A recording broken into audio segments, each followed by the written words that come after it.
Jirratudha harka keellachuu gara waaqayyoon tolkaasi. Yaa waaqayyoo kaleessa si'akkeera sirraa kaadheera mana keetis ba'eera deebi'eera kufeera amma garuu gara keetti deebi'eera.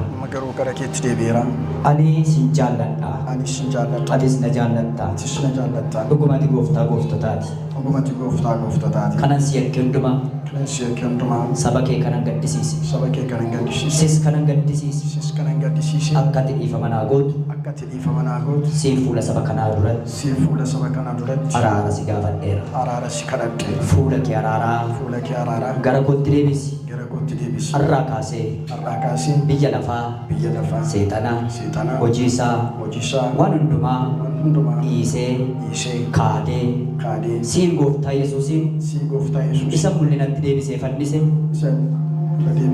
mul'inatti deebisee fannise isa mul'inatti deebisee salphise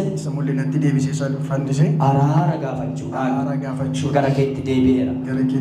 Ati waaqa araaraati anaaf jettee duutee gara koo ilaali natti araarami har'aa kaasee sitti amaneera waan hundumaa dhiisee abbaa koo si godhadhee gara keetti deebi'eera.